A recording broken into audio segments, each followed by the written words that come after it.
नमस्कार बहनों और भाइयों। मैं हूँ आपका दोस्त एडवोकेट रणजीत सिंह घाटगे। अभी अभी कुछ देर पहले हमने यूनियन बजट के विषय में चर्चा की। हमने देखा टीवी पे बहुत सारे चैनल्स पे कि हमारी जो यूनियन फिनेंस मिनिस्टर है निर्मला सीताराम जी, तो वो हमें अगले साल में जो 1 अप्रैल से शुरू होने वाला है फाइनेंशियल ईयर, उसमें जो टैक्स वगैरह वगैरह या फिर उसके बावजूद जो भी इनकम है गवर्नमेंट के पास, जितना भी फंड है उसका एलोकेशन कैसे होने वाला है, कौन से मिनिस्ट्री को कितना पैसा मिलने वाला है और वो किस तरीके से लोगों तक पहुंचने वाला है वगैरह वगैरह, वो सारी बातें हमको बताई। 1 रुपया आता है गवर्नमेंट के पास, वो कहाँ कहाँ से आता है और उसको कहाँ कहाँ पे उसको यूटिलाइज किया जाता है, ये सारी चीज़ें हमको ये अभी कल अखबार में हमको पढ़ने को मिलेंगी। लेकिन मैं एक चीज़ आपको बताना चाहता हूँ कि everybody is a tax payer.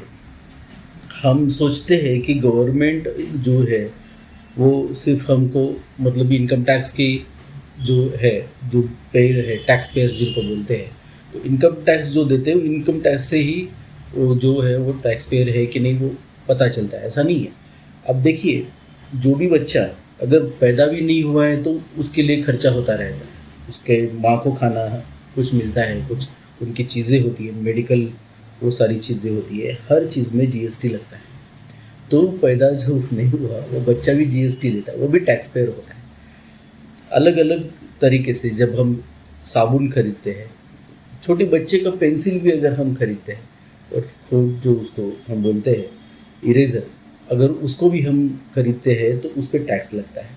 आप जो भी कॉरपोरेशन का टैक्स लेते हैं उस पर वो टैक्सेस है। उसके बावजूद हम जो भी अलग अलग मतलब आपने अगर इलेक्ट्रिसिटी का बिल पे किया है तो आपको पता चलेगा कि उसमें भी जीएसटी एडेड है। पेट्रोल आप लेते हैं उसमें भी जीएसटी एडेड है। अलग अलग किस्म के टैक्सेस है, सिर्फ इनकम टैक्स नहीं, कॉर्पोरेट टैक्स अलग है, वेल्थ टैक्स अलग है, गिफ्ट टैक्स अलग है। ये सारी टैक्सेस के ज़रिए गवर्नमेंट जो है वो आपसे पैसे लेता है और गवर्नमेंट उसको वो पैसे को आपके ऊपर खर्च करता है। तो आपकी जिम्मेदारी ये है कि ये टैक्स का ये जो हर साल, जिसको हम फिनेंस एक्ट बोलते हैं, हर साल अलग अलग किस्म के जो एक्ट्स है वो आते रहते हैं, लेकिन हर साल फिनेंस का एक्ट जो है वो आता है और खुद फिनेंस मिनिस्टर उसको संसद में रखती है। पहले रेल बजट भी इसके साथ में आता था, अभी नहीं आता। रेल बजट जो है वो ये फिनेंस एक्ट के साथ में ही आता है, तो अलग से उसको अभी ये नहीं दिया हुआ, अहमियत नहीं दी हुई। तो ये बात समझने वाली है कि हम ये जो टैक्स भरते हैं, सबसे पहले मैं फिर से आपको बताना चाहता हूँ कि everybody is a tax payer. बहुत बार हम लोग सोचते हैं कि हम टैक्स नहीं देते, हमारा तो कोई इनकम ही नहीं है।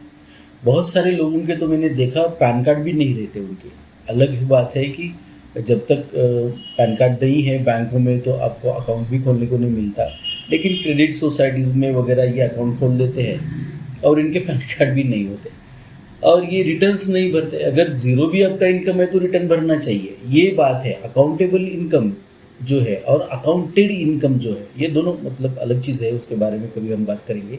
अकाउंटेड इनकम बहुत सारा हमारा जो है वो है, वो हमारा बहुत सारा इनकम अकाउंट ही नहीं होता उसका।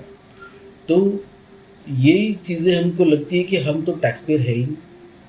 लेकिन अभी आपको ये समझ में आ गया होगा कि अलग अलग चीज़ें जब भी हम खरीदते हैं तब तब हम टैक्स देते हैं और वो हिस्सा अपना जो अल्टीमेट टैक्स पेयर तो हम ही है। समझ लीजिए जीएसटी जो है वो कंज्यूमर ही भरता है। साबुन पे हो, मोटरसाइकिल पे हो, टीवी फ्रिज वॉशिंग मशीन पे हो, पेंसिल पे हो, पेन पे हो, अगरबत्ती हम जलाते हैं घर में, माचिस जलाते हैं उस पे हो, पटाखे फोड़ते हैं उस पे हो, कपड़े पहनते हैं उस पे हो, घड़ी है, चश्मा है, सारी सारी चीज़ें, ये कोई भी चीज़ ये जीएसटी से बाहर नहीं है। इसके बावजूद जो सर्विसेज है, अभी हम जो टेलीफोन ये करते हैं, डाटा इस्तेमाल करते हैं मोबाइल फ़ोन का, या फिर हम लोग इंटरनेट का इस्तेमाल करते हैं, अलग अलग जो ये डाउनलोड कर लेते हैं हमारे पास में, तो उसमें हम जब भी डाटा और या फिर फ़ोन जो है, फ़ोन कॉल्स का जो कॉलिंग का ये जो है, वो हम किसी भी मोबाइल कंपनी को जब हम रिचार्ज उसका करते हैं, उसका जीएसटी चला जाता है। आपने देखा होगा छोटी-छोटी चीज़ों में भी ये सारे, अब कभी भी होटल में जाके खाना खाते हैं तो जीएसटी चला जाता है। ये गुड्स एंड सर्विस सारे की सारी चीज़ों में हमको टैक्स भरना पड़ता है। तो सीधी सी बात है, everybody is a tax payer. और अगर हम ये टैक्स पेयर है तो हमको पता होना चाहिए कि हम लोग जो पैसा देते हैं उसका सही इस्तेमाल हो रहा है या नहीं हो रहा है। तो यूनियन बजट का जो मतलब है वही है कि हम ये सारी जो पैसों का जो ये खेल है, ये हेर फेर है, सब सारी किस में कौन से मिनिस्टर में कितना फंड जाने वाला है, ये सारी चीज़ों के बारे में हम जानकारी रखें और देखें कि हमको हमारी ज़रूरत के हिसाब से इंडस्ट्री हो, कृषि हो, हम अगर कहीं पे भी एम्प्लॉयमेंट कर रहे हो, कम्यूटेशन जो होता है, रोड डेवलपमेंट्स हो, इंफ्रास्ट्रक्चरल डेवलपमेंट हो, गाँव में बिजली हो, पानी हो, स्कूल अगर जो है वो है, लाइब्रेरीज़ है, हमारे यहाँ कोई भी इंटरनेट का कनेक्शन है। हम आजकल देख रहे हैं कि लोगों में बहुत सारी जागरूकता बढ़ रही है, मांगने लगे हैं लोग कि ये मेरा है, मुझे मिलना चाहिए। तो आप एप्लीकेशन देके ये सारी चीज़ें अपने तक ला सकते हो और मन में ये शंका बिना रखे हुए कि आपने टैक्स नहीं भरा, आप ये एप्लीकेशन कर सकते हो कि मैं भी टैक्स पेयर हूँ। मैंने अगर इनकम टैक्स नहीं भरा तो बाकी सारे तरीक़ों से मैंने टैक्स भरा हुआ है। ये देश पे हम सबको उतना ही अधिकार है जितना एक्चुअली इनकम टैक्स भरने वाले को है। तो ये समझ के आप इसमें अपना योगदान दीजिए। सारी डेमोक्रेसी को इस चीज़ की ज़रूरत है। सिर्फ मैंने पिछले भी एक वीडियो में बताया था कि मतदाता होते हुए हम क्या 5 साल में एक ही बार हम हमारे नागरिकत्व का ये निभाएंगे। सारी चीज़ों में अपना योगदान देना चाहिए, लेकिन अगर हम समझेंगे नहीं तो योगदान कैसे देंगे, ये बात बहुत ही ज़रूरी है। टैक्स के विषय में आपके मन में एक शंका आती होगी, तो मैं आपको बताना चाहता हूँ कि ये गवर्नमेंट का अधिकार है और टैक्स तो गवर्नमेंट को हमसे वसूलना चाहिए।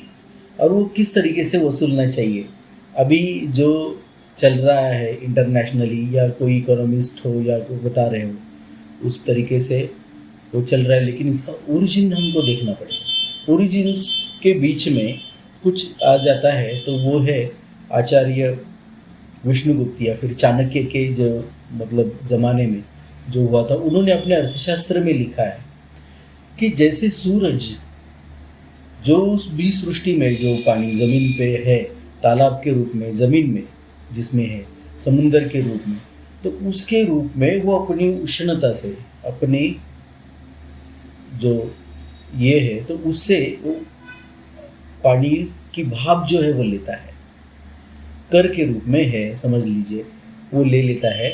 और उसका जो मतलब उसकी जो मनीषा है सूरज की और इच्छा जो है वो ये है कि वो उसको बारिश के रूप में फिर से आप सबको वापस दे दे, समझ लीजिए।